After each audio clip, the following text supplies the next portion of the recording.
Et messieurs, bienvenue dans Quête Fantasy. Bonjour Monsieur Sardin, allez-vous bien? Bonjour Monsieur Desforges, ça va très bien et vous? Très bien. Bonjour Monsieur Paul, notre invité. Bonjour à tous, merci de m'accueillir. Pas de souci, c'est un honneur pour nous.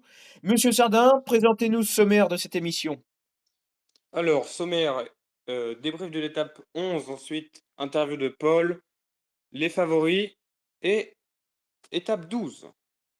Voilà, bon, on va commencer direct par le débrief de cette étape 11. Allez-y, Monsieur Sardin. Voilà, étape 11, 2 points. Euh, une échappée s'est constituée durement pendant 1 heure avec quand même Lorenzo Fortunato qui est allé chercher des points précieux. Aujourd'hui, il y avait aussi Luc Palp, le gagnant de la 8e étape, qui était présent dans cette échappée, et Joshua Starling. Terling qui a pu... Comment? Non, Joshua Starling, vas-y. Oui, qui a pu rouler, qui n'avait, voilà, qui n'avait, pardon, fait un bon contre la montre. Voilà les principaux noms. De cette échappée aujourd'hui, le premier col a été gravi par Fortunato, largement premier dans ce col. Le deuxième col aussi, mais par contre, le peloton n'avait pas laissé beaucoup d'avance. Aujourd'hui, à peine 2 minutes dans les derniers kilomètres, le peloton a repris l'échappée exactement à 9 kilomètres de l'arrivée. Dans la dernière ascension qui faisait 5 kilomètres et 5,8%, Richard a accéléré dans l'UAE, ont tenté de le rattraper, vu qu'il était placé 9e au classement général. Mais c'est bien Richard Carapace qui s'est Oui. imposé et même qui a creusé dans les derniers kilomètres avec 30 secondes à l'arrivée. Oui, une très bonne étape, hein, comme on vous l'a dit. Oui, Fortunato était dans l'échappée. Il a été chercher les points, pour conserver, son maillot à pois, même, avec, le col de première catégorie. Il a accentué son avance, sur le dauphin qui est Sylvain Mouniquet, mais il est quand même loin maintenant. Il y a au moins, oh là, il y a au moins 60 points d'écart, je crois bien, au classement du meilleur grimpeur. Alors, voilà, il est quand même détaché, voilà, pour l'Astana, qui est aussi, je sais pas Paul, mais, je sais pas si avec les meilleurs, le maillot de meilleur grimpeur, ils vont chercher des points UCI, je sais pas. De ce que j'ai cru comprendre, je pense pas. Il me semble que c'est qu'avec le maillot rose et le maillot par points, mais c'est à confirmer. Ouais, ouais, ouais, c'est ça, je sais pas, mais ouais, ouais, ouais. Bah, après, un meilleur grimpeur, c'est quand même une fierté toujours, hein, sur un grand tour, c'est Ah bah toujours, ouais, ouais, voilà. ouais. Ah bah, En cette année, ils font un super début de saison honnêtement, bah, là, ils sont déjà revenus dans les 18 équipes. Ils étaient partis avec un matelas de 5 000 points, je crois, de retard sur, les principales équipes pour le Tour et puis là, refont leur apparition dans le classement et attention aux équipes, Cofidis et Picnic PostNL qui risquent d'avoir chaud aux fesses, mmh. d'ici la fin de saison s'ils réagissent pas, quoi. Ouais, même, déjà ça y est, un pique-nique, bah, si après on va voir les autres résultats, hein, c'est pas fini, mais bon, pour moi, Astana est une meilleure équipe cette saison, largement même, hein, que ces 2 équipes, citées, Cofidis, et Picnic PostNL de Romain Bardet. Voilà, Romain Bardet a essayé le coup aujourd'hui quand même, mais ça a pas tenu. Nairo Quintana, le retour de Quintana dans l'échappée aussi, on l'a pas énoncé. Mais voilà, quand même un gros travail des UAE et même Pedersen qui a roulé dans la dernière vallée avant ce dernier col et voilà, c'est un peu à cause de lui que, le peloton est revenu. Il y avait quand même 1 minute 30 à 15 kilomètres de l'arrivée, mais à 11 kilomètres, il y avait 50 secondes et après c'est les UAE qui ont fini le travail et voilà, Carapaz a attaqué direct avant que les échappés se fassent reprendre et on l'a plus jamais revu. C'est quand même, une fierté pour Carapaz quand même qui est bon. Il avait cherché, l'étape du Tour de France et là il va chercher, encore une étape sur un grand tour. C'est quand même un grand coureur, hein, quand même, chapeau à lui. Il s'est déjà imposé sur le Giro. Il revient au classement général. Hier, il avait perdu, des, secondes, même, 1 minute, je crois bien, il avait perdu sur ce chrono. Bah, après il y avait, de la pluie, c'était dangereux, voilà, comme on vous l'avait dit hier. Mais en tout cas, oui, c'est une belle victoire pour lui. Et Isaac Del Toro, hein, le leader de ce Giro, finit deuxième aujourd'hui. Quand même, les UAE ont pas roulé pour rien. Il est allé chercher 10 secondes. Non, 6 secondes de bonification. Du coup, il reprend 6 secondes à Ayuso. Ce soir, il est à 31 secondes au classement général. Il y a 31 secondes d'avance, pardon. sur Ayuso, son coéquipier. Roglic a rien fait, voilà, sinon les leaders se sont maîtrisés. Voilà, bon, on va passer à ton interview, Paul. Déjà Avec bonjour, plaisir. rebonjour. Rebonjour. Alors, d'abord, ma première question, comment tu as réussi déjà est-ce que dès la première année, tu as commencé après tu m'as dit ton master niveau études, comment tu as pu déjà tu as eu l'idée de faire ça, de faire l'actualité, du cyclisme? Bah, du coup, pour remettre dans le contexte, ouais, j'ai fait un master 2 dans une école de commerce sport, donc c'est Amos, où donc ça s'est plutôt bien passé. J'ai toujours, aimé, regarder le vélo à la télé et également j'avais toujours envie de partager cette passion, de créer de la vidéo, reportage vidéo et cetera.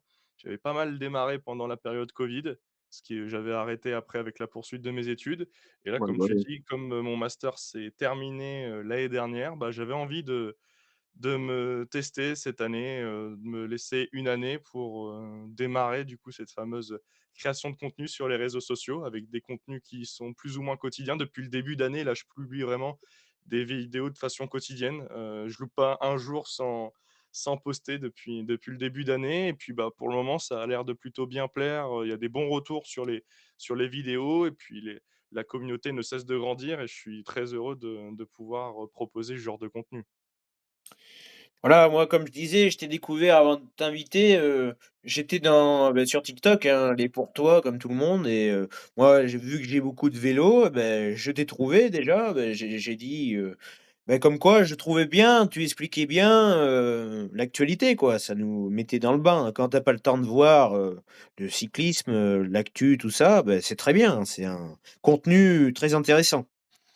Ouais, c'est ça, c'est un contenu très condensé, quand tu rentres le soir après, bah, une journée d'école ou alors une journée de travail, bah, si, comme tu dis, la personne n'a pas eu le temps de regarder l'étape, oui, c'est une sorte un résumé condensé, dynamique, bah, avec des images en arrière-plan qui puissent, j'essaye d'expliquer au mieux possible la course, sans trop donner mon avis, j'essaye de rester globalement objectif, Ouais. donc voilà, quoi. Sinon, tu as dû quand même investir niveau matériel, non?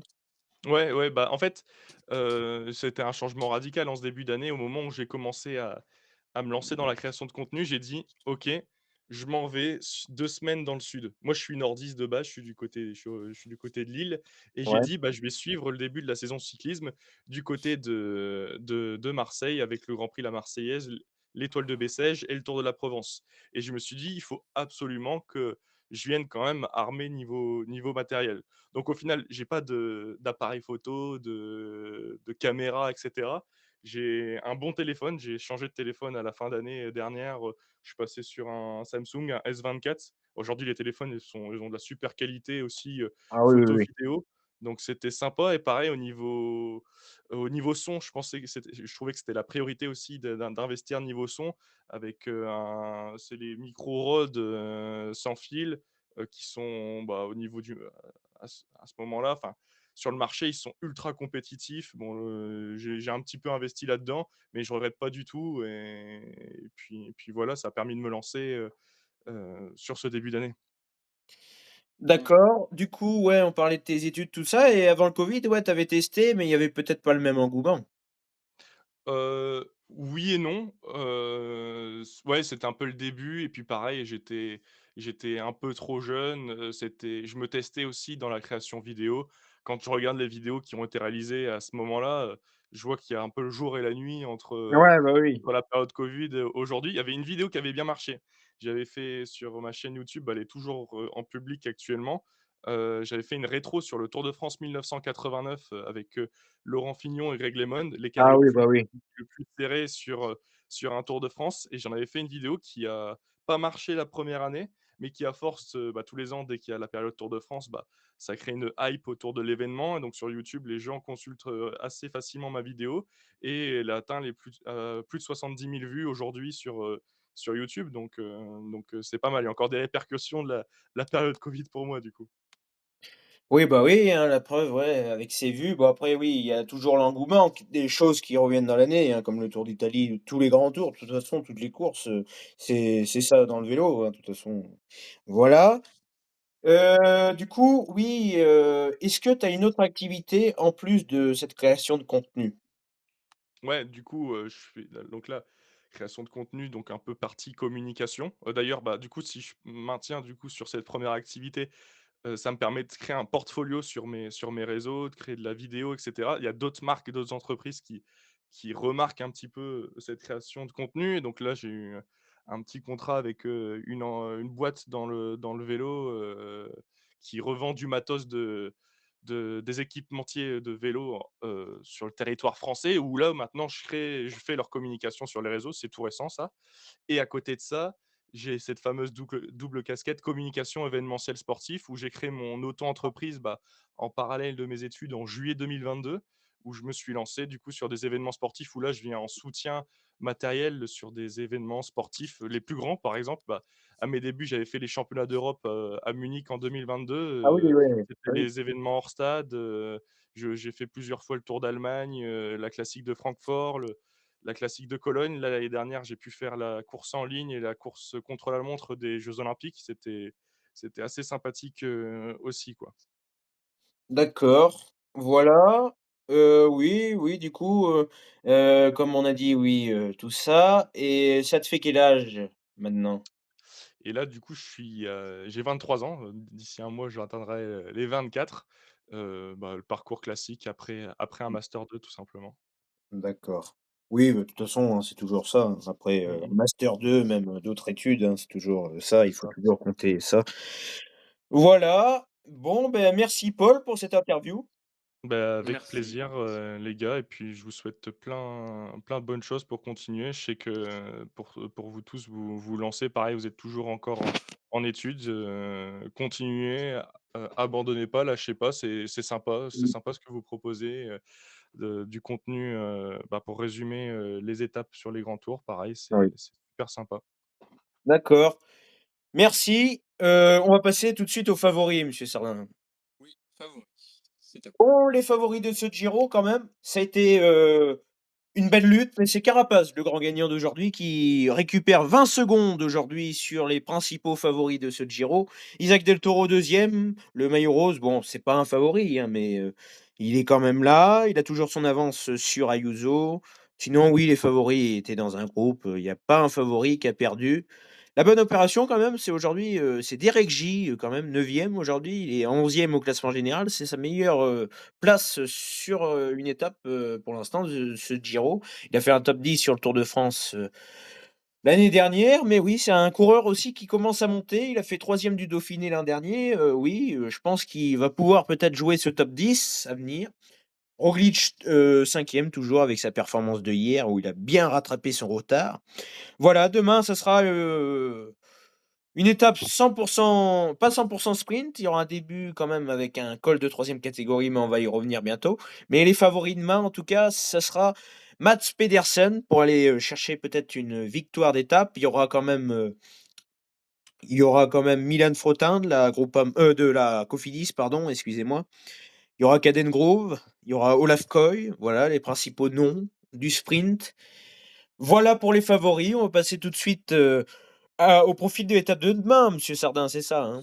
Oui, l'étape Ouais. 12. Allez-y. Alors, 12e étape, Modène, Viadana, 172 km. Jeudi 22 mai 2025, place à la traditionnelle étape de la vallée du Pô, réservée aux sprinteurs. Après une première moitié de course ponctuée de quelques reliefs, un circuit de 26 km viendra clore le 12e jour, pardon. Les 5 derniers bornes seront marqués par un enchaînement de 11 virages lors de la traversée du centre-ville de Viadana, pardon, avant une approche plus rectiligne à partir de la Flamme Rouge. Voilà, oui, un parcours, sprinter, ça sera, il y a 2 étapes de sprint cette semaine, mais quand même, un week-end chargé, hein, avec la montagne qui arrive, bah, ça sera le dernier jour, ça sera dimanche et après la semaine prochaine, bien sûr.